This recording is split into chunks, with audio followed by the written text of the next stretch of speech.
नमस्कार, मैं हूं अंजू पंकज। बहुत बहुत स्वागत है आप सबका। सोमवार को दिल्ली के सीएम अरविंद केजरीवाल तिहाड़ जेल में बहुत परेशान थे। एक तो उनका पूर्व पीए विभव कुमार, उसको सुप्रीम कोर्ट से जमानत मिल गई, वो रिहा हो गया। हालांकि उसे शर्तों के साथ सुप्रीम कोर्ट ने जमानत दी है। वो सीएम आवास में नहीं जा पाएगा, वो जो शीश महल है वहां नहीं जा पाएगा, कोई सरकारी पद उसको नहीं मिल पाएगा, साथ ही साथ वो सीएम के कार्यालय में भी नहीं जाएगा। और जो स्वाति मालीवाल के साथ मार पिटाई वाला मामला है उस पर वो किसी तरह की बयानबाजी नहीं करेगा, कोई बयान नहीं देगा। और आम आदमी पार्टी के तमाम नेता भी उस मामले पर अपनी जुबान नहीं खोलेंगे। तो एक तरफ तो विभव कुमार तिहाड़ जेल से रिहा हो गया और अरविंद केजरीवाल अंदर ही रह गए, तो उनके लिए बड़ा सदमे वाला दिन था। लेकिन दूसरी तरफ राहत उनके लिए ये थी कि अमानतुल्लाह खान तिहाड़ जेल पहुंचने के लिए तैयार हो गए हैं। सोमवार को सुबह सुबह ईडी की टीम अमानतुल्लाह खान के घर पहुंच गई थी। बहुत ज्यादा ड्रामा हुआ। अमानतुल्लाह खान को इतना डरा हुआ शायद किसी ने पहले कभी नहीं देखा होगा। वो ईडी की टीम को देखकर इस कदर सदमे में चले गए कि दरवाजा खोलने को तैयार नहीं थे। कई घंटे तक ईडी की टीम को दरवाजे पर ही खड़े रहना पड़ा। दरवाजा बंद करके अमानतुल्लाह खान और उनकी पत्नी ईडी के अधिकारियों से बात करते रहे। अमानतुल्लाह खान बस एक ही राग अलाप रहे थे कि आप मुझे गिरफ्तार करने के लिए आए हो, आप मेरे घर पर आए ही क्यों? 3 कमरों का मेरा फ्लैट है, आप कौन सी छापेमारी करनी है? आपको मेरे घर से क्या चाहिए? मेरे पास तो घर का खर्चा चलाने के पैसे भी नहीं है। ये रोना भी अमानतुल्लाह खान ईडी के अधिकारियों के सामने रो रहे थे। उन्होंने यहां तक बहाना बनाया कि मेरी तो सासू मां का 3 दिन पहले ऑपरेशन हुआ है, कृपया करके मुझे गिरफ्तार मत कीजिए, वो यही कह रहे थे।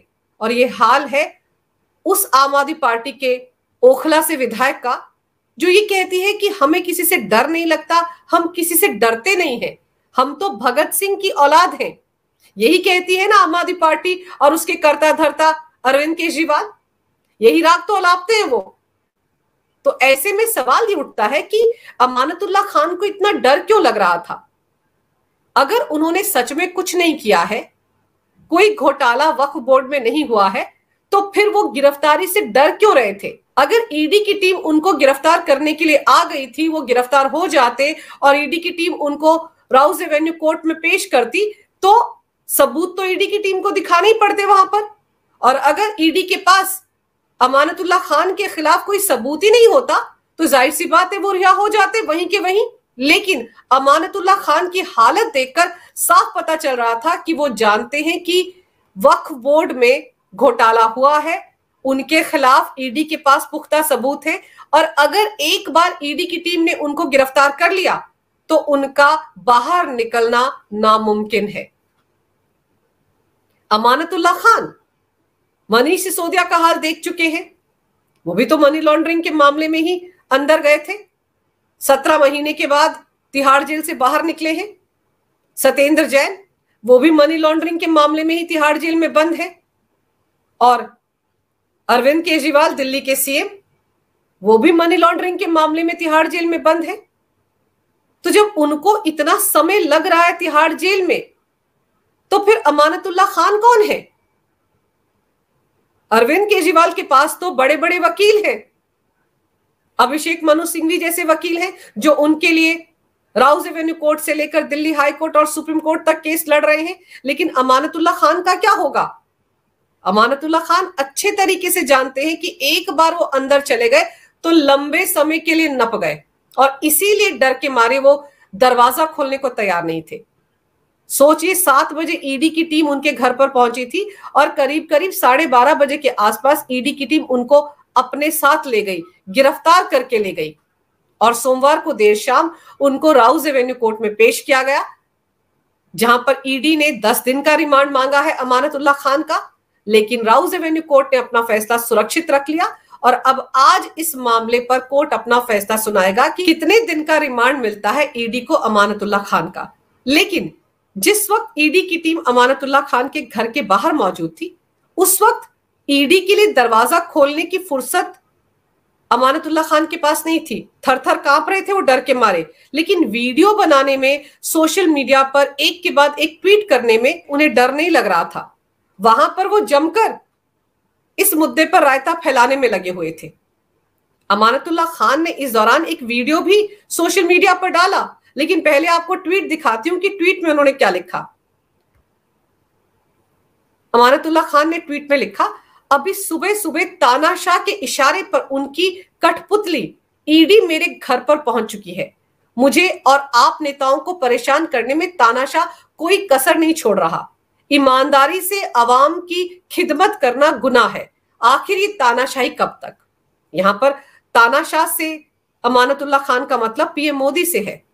आपको तो पता ही है कि अरविंद केजरीवाल से लेकर मनीष सिसोदिया, संजय सिंह, सौरभ भारद्वाज, आम आदमी पार्टी के तमाम प्रवक्ता सबके सब पीएम मोदी के लिए तानाशाह शब्द का इस्तेमाल करते हैं।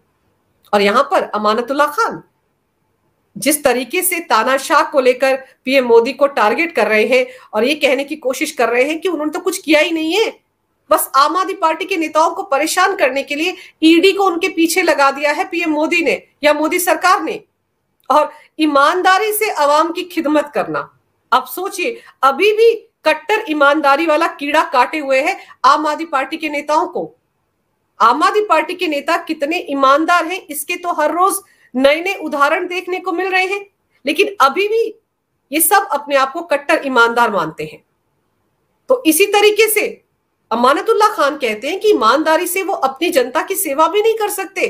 आखिर ये तानाशाही कब रुकेगी? और इस ट्वीट के बाद अमानतुल्लाह खान जब उनके दरवाजे पर ईडी की टीम खड़ी थी, एक वीडियो भी बना रहे थे।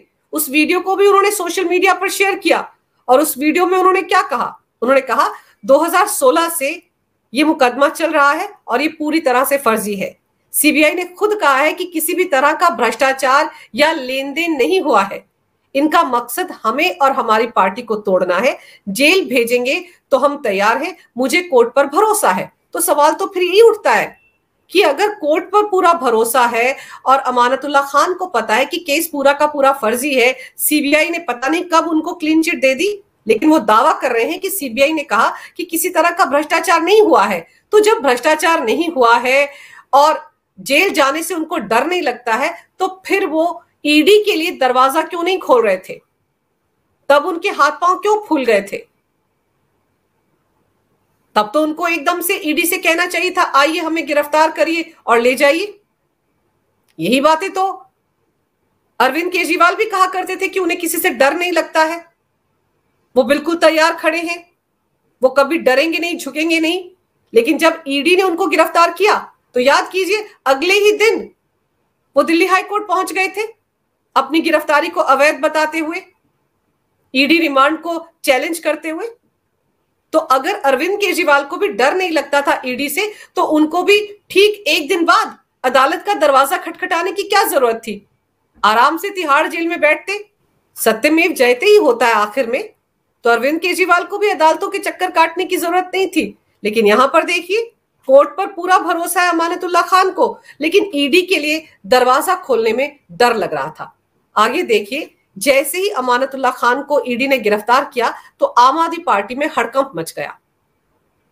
शराब घोटाले में तिहाड़ जेल में रहकर लौटे संजय सिंह ने भी मोर्चा खोल लिया और उन्होंने क्या लिखा? ईडी की निर्दयता देखिए। अमानतुल्लाह खान पहले ईडी की जांच में शामिल हुए, उनसे आगे के लिए समय मांगा।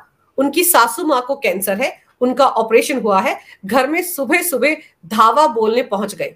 अमानतुल्लाह खान के खिलाफ कोई सबूत नहीं है, लेकिन मोदी की तानाशाही और ईडी की गुंडागर्दी दोनों जारी है।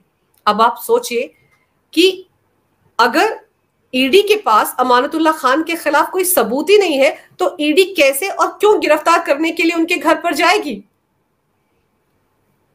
ये कहां से पता चलता है आम आदमी पार्टी के नेताओं को कि उनके खिलाफ ना सीबीआई के पास सबूत है ना ईडी के पास सबूत है? कौन उनको ये जानकारी देता है? और अगर सच में निर्दोष है अमानतुल्लाह खान, तो इतने डर क्यों रहे हैं और बहाने क्यों बना रहे हैं? और फिर यहां पर भी मोदी की तानाशाही और ईडी की गुंडागर्दी दोनों जारी है। संजय सिंह फिर अपने उसी पुराने स्टेटमेंट पर लौट आए। आगे देखिए, अभी हाल ही में 17 महीने के बाद तिहाड़ जेल से बाहर आए मनीष सिसोदिया क्या लिखते हैं? ईडी का बस यही काम रह गया है, बीजेपी के खिलाफ उठने वाली हर आवाज को दबा दो और तोड़ दो। जो टूटे नहीं, दबे नहीं, उसे गिरफ्तार करके जेल में डाल दो। मामले को पूरी तरह से घुमा देते हैं आम आदमी पार्टी वाले। कोई भी इस बारे में बात नहीं कर रहा है कि 2016 से ये मामला चल रहा है अमानतुल्लाह खान के खिलाफ, जब वो दिल्ली वक्फ बोर्ड के अध्यक्ष थे। उस मामले में उन पर आरोप है अपने पद का दुरुपयोग करने का, मनी लॉन्ड्रिंग का, पैसा दाएं बाएं करने का, यह आरोप है उन पर। लेकिन इसे भी मोदी सरकार के साथ जोड़ा जा रहा है, तानाशाह के साथ जोड़ा जा रहा है, और ये बताने की कोशिश हो रही है कि उनकी गिरफ्तारी भी आम आदमी पार्टी को तोड़ने के लिए हो रही है।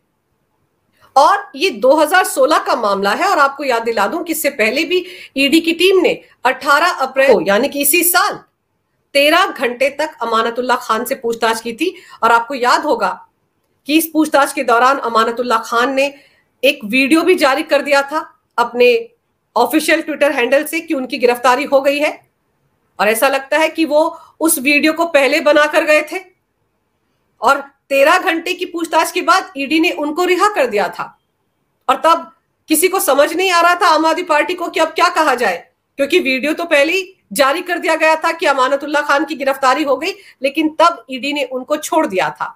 ईडी के दफ्तर से बाहर निकलने के वक्त अमानतुल्लाह खान ने कहा था कि मैं सुप्रीम कोर्ट के निर्देश पर आया था ईडी के पास, जांच एजेंसी ने पूछताछ की है और मेरा बयान दर्ज कर लिया है। उस वक्त शायद अमानतुल्लाह खान को लग रहा था कि मामला खत्म हो गया है, उनसे सिर्फ पूछताछ होगी, आगे उनकी गिरफ्तारी नहीं होगी। लेकिन इससे पहले 10 अक्टूबर 2023 को भी अमानतुल्लाह खान के 5 ठिकानों पर ईडी ने छापा मारा था। उनके घर पर भी छापा मारा गया था। ईडी ने दिल्ली एंटी करप्शन ब्यूरो की तरफ से दाखिल 2 एफआईआर के बाद यह एक्शन लिया था। ये एफआईआर भी दिल्ली वक्फ बोर्ड में नौकरियों में अनियमितताओं से जुड़ी हुई थी, क्योंकि ओरिजिनली इस मामले को एसीबी ने दर्ज किया था। उसके बाद सीबीआई के पास ये मामला गया था, और फिर जब इसमें मनी लॉन्ड्रिंग का एंगल सामने आया था तब ईडी की एंट्री हुई थी। और फिर इस मामले में सितंबर 2022 में एंटी करप्शन ब्यूरो ने अमानतुल्लाह खान से पूछताछ की थी, और तब एसीबी ने भी उनके ठिकानों पर छापे मारे थे और करीब 24 लाख रुपए का कैश बरामद किया गया था। 2 बिना लाइसेंस की पिस्टल्स भी उनके पास से मिली थी। कारतूस और गोला बारूद भी अमानतुल्लाह खान के पास से बरामद किया गया था। इसके आधार पर अमानतुल्लाह खान को एसीबी ने गिरफ्तार किया था। उन्हें 28 दिसंबर 2022 को जमानत पर रिहा किया गया था। यह मामला भले ही पुराना है, लेकिन जांच पड़ताल तो चल रही है। जांच पड़ताल धीरे धीरे करके आगे बढ़ रही है। एसीबी, सीबीआई और ईडी एक साथ सब काम कर रहे हैं, लेकिन इसके बावजूद अमानतुल्लाह खान को लगता है कि उनकी गिरफ्तारी से मोदी सरकार आम आदमी पार्टी को तोड़ने की कोशिश कर रही है। और गौर करने वाली बात यह है कि जब एंटी करप्शन ब्यूरो ने सितंबर 2022 में अमानतुल्लाह खान के ठिकानों पर छापे मारे थे, तो उनके साथ काम करने वाले 3 और लोगों के ठिकानों पर भी छापे मारे गए थे। इनमें कौसर इमाम सिद्दीकी उर्फ लड्डन के घर पर भी छापा मारा था एसीबी ने, और एक लाल रंग की डायरी उसके घर से बरामद की गई थी। और कौसर जो है वो अमानतुल्लाह खान का बहुत करीबी माना जाता है। एसीबी के मुताबिक लाल रंग की इस डायरी में अमानतुल्लाह खान के कई राज थे और करोड़ों रुपए के लेन देन की एंट्री इस डायरी में लिखी हुई थी। एसीबी को शक था कि डायरी में दर्ज करोड़ों रुपए हवाला के जरिए दुबई से भेजे गए थे। ऐसा दावा है कि ये डायरी अमानतुल्लाह खान के खातों की ही है, और इसी डायरी के आधार पर ईडी अमानतुल्लाह खान के खातों में करोड़ों का जो लेन देन हुआ है उसको खंगाल रही है, और इसी के आधार पर अमानतुल्लाह खान की गिरफ्तारी हुई है। अमानतुल्लाह खान भले ही कहे कि उसके खिलाफ ईडी के पास कोई सबूत नहीं है, सीबीआई ने उसको क्लीन चिट दे दी थी, लेकिन ऐसा हरगिज नहीं है। ईडी बिना सबूतों के किसी पर हाथ नहीं डालती है, इसीलिए ईडी की कार्रवाई में वक्त लगता है। कहा यह जाता है कि ये जो अवैध कमाई अमानतुल्लाह खान कर रहा था, इसका इस्तेमाल उसने अपने करीबियों के नाम पर रियल एस्टेट में किया, और इसी साल मार्च महीने में ओखला इलाके में 36 करोड़ रुपए की प्रॉपर्टी खरीदने के मामले में कोर्ट ने अमानतुल्लाह खान की अग्रिम जमानत याचिका खारिज कर दी थी। ईडी का आरोप है कि अमानतुल्लाह खान ने वक्फ बोर्ड का अध्यक्ष रहते हुए 100 करोड़ रुपए की वक्फ बोर्ड की संपत्तियों को अवैध तरीके पर लीज पर दिया, और वक्फ बोर्ड में 32 संविदा कर्मचारियों की नियुक्ति की और उसकी एवज में करोड़ों रुपए ऐंठे। अब जाहिर है ये सारी की सारी जो जानकारी है वो ईडी के पास है। एंटी करप्शन ब्यूरो ने अगर केस दर्ज किया था तो पूरी की पूरी जानकारी सीबीआई को दी थी और सीबीआई से सारी जानकारी ईडी तक पहुंची। तो तीन जांच एजेंसियां मनी लॉन्ड्रिंग के जिस मामले पर अमानतुल्लाह खान के खिलाफ छानबीन कर रही हैं, क्या ये माना जाए कि उनके पास अमानतुल्लाह खान के खिलाफ कोई सबूत ही नहीं है? संजय सिंह कह रहे हैं कोई सबूत नहीं है, मनीष सिसोदिया कह रहे हैं कोई सबूत नहीं है, सौरभ भारद्वाज कह रहे हैं कि कोई सबूत नहीं है, बस आम आदमी पार्टी को कमजोर करने के लिए, तोड़ने के लिए बीजेपी इस तरह से केंद्रीय जांच एजेंसियों का बेजा इस्तेमाल कर रही है। तो सवाल तो फिर यही है कि अगर सच में जांच एजेंसियों का इस्तेमाल हो रहा है आम आदमी पार्टी के नेताओं के खिलाफ, तो फिर अदालत पर तो उनको भरोसा है, अदालत से तो जमानत मिल जाएगी अमानतुल्लाह खान को भी, तो इतने डरे हुए क्यों है वो? मनीष सिसोदिया को भी जमानत आखिरकार मिल गई। वो बात अलग है कि आम आदमी पार्टी में जितने भी नेताओं को शराब घोटाले में जमानत मिली है, सबके सब इस तरह से पेश आ रहे हैं जैसे कि वो अदालत से बाइज्जत बरी हो गए हो। मनीष सिसोदिया को भी यही लगता है कि वो बाइज्जत बरी हो गए हैं, संजय सिंह को भी यही लग रहा है, जबकि मनीष सिसोदिया के मामले में भी ईडी और सीबीआई दोनों की चार्जशीट राउज एवेन्यू कोर्ट में है। सिर्फ मनीष सिसोदिया को इस आधार पर जमानत मिली थी कि अभी तक ट्रायल कोर्ट में इस मामले पर ट्रायल शुरू नहीं हुआ है, ट्रायल में देरी के चलते उनको जमानत मिली है। और संजय सिंह के मामले में भी यही है, कोर्ट ने इन्हें जमानत देते वक्त जो केस है उसकी मेरिट पर कोई टीका टिप्पणी नहीं की है। लेकिन अब जो अमानतुल्लाह खान के खिलाफ मामला है वो भी मनी लॉन्ड्रिंग से जुड़ा हुआ है, पैसे के लेन देन से जुड़ा हुआ है, हवाला नेटवर्क के जरिए करोड़ों रुपए का लेन देन हुआ है। और हकीकत से अमानतुल्लाह खान अच्छी तरह से वाकिफ है, इसीलिए डरे हुए थे, इसीलिए ईडी के लिए दरवाजा नहीं खोल रहे थे। लेकिन अब देखना दिलचस्प होगा कि आज राउज एवेन्यू कोर्ट से कितने दिन का रिमांड ईडी को मिलता है अमानतुल्लाह खान का। और दूसरी तरफ अरविंद केजरीवाल के लाडले विभव कुमार भी बाहर आ गए हैं। तो चलिए, कम से कम अगर विभव कुमार तिहाड़ जेल से बाहर आए हैं और अरविंद केजरीवाल तिहाड़ जेल में अकेला फील कर रहे हैं, तो बहुत जल्द अमानतुल्लाह खान उनको कंपनी देने के लिए तिहाड़ जेल में पहुंच जाएंगे। और इस खबर के बाद कि अमानतुल्लाह खान गिरफ्तार हो गए हैं, आम आदमी पार्टी में हड़कंप मचना लाजमी है, क्योंकि ये जो भी घोटाला हुआ है वक्फ बोर्ड में, इसके तार आम आदमी पार्टी के बाकी नेताओं तक भी पहुंचेंगे। ऐसा नहीं हो सकता कि वक्फ बोर्ड के चेयरमैन रहते हुए अमानतुल्लाह खान ने जो करोड़ों रुपए कमाए उसका कोई हिस्सा आम आदमी पार्टी के फंड में ना गया हो। अब जब ईडी की टीम कस्टडी में लेकर अमानतुल्लाह खान से पूछताछ करेगी तो और भी कई नेताओं के नाम इस घोटाले में सामने आ सकते हैं। अगर आपको ये वीडियो अच्छा लगे तो कृपया इसे लाइक करें, शेयर करें। अगर आप पहली बार मेरे चैनल पर आए हैं तो कृपया मेरे चैनल को सब्सक्राइब करना ना भूलें। मेरे चैनल को अपना पूरा समर्थन दें। ये वीडियो देखने के लिए बहुत बहुत धन्यवाद। नमस्कार, भारत माता की जय हो, वंदे मातरम और जय श्री राम।